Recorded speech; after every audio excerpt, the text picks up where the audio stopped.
السلام علیکم ناظرین، فریحہ ریویوز میں خوش آمدید۔ ڈرامہ سیریل چال باز میں آج اسد کو عائزہ کی وجہ سے سب کے سامنے شرمندہ ہونا پڑا۔ وہ تو پریشان ہو کر کمرے میں بیٹھ جاتا ہے۔ عاشر اور روحان اس کے پاس ہے۔ وہ دروازہ بند کر لیتا ہے۔ عاشر تو ایشل سے یہی کہتا ہے کہ بھائی کو آج تک ہماری وجہ سے شرمندہ نہیں ہونا پڑا اور آج وہ ہمارے سامنے خود کو شرمندہ محسوس کر رہے ہیں۔ عاشر اسد کے پاس کمرے میں جا کر بات کرتا ہے تاکہ اسد کا گلٹ ختم ہو سکے۔ اسد تو عاشر سے یہی کہتا ہے کہ عائزہ نے مجھے کسی کو منہ دکھانے کے قابل نہیں چھوڑا۔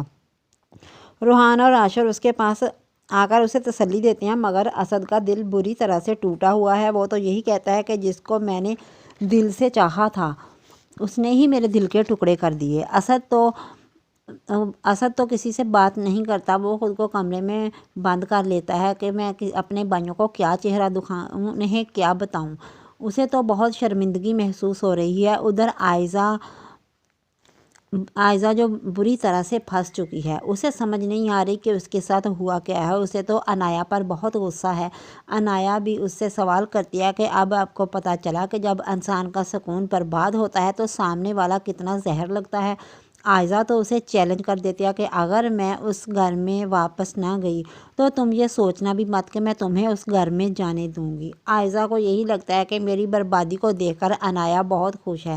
وہ عنایہ سے کہے گی کہ تم اتنی خوش کیوں ہو۔ عنایہ بھی سنا دیتی ہے کہ اتنے ٹائم بعد خوشی ملی ہے، دل کو سکون مل رہا ہے تو ہو لینے دیں خوش۔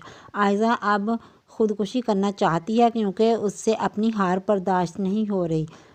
عنایہ اسے روکنے کی کوشش کرتی ہے کہ اپنا نہیں تو کم از کم بچے کا تو سوچ لیں۔ عائزہ تو انہیں دھمکی لگا دیتی ہے کہ اس کی موت کی بھی تم ذمہ دار ہوگے۔ پھر اسد کا فون کر کے اسد بھی اطلاع دیتا ہے کہ بہت جلد میں عائزہ کو طلاق نامہ بھیج دوں گا۔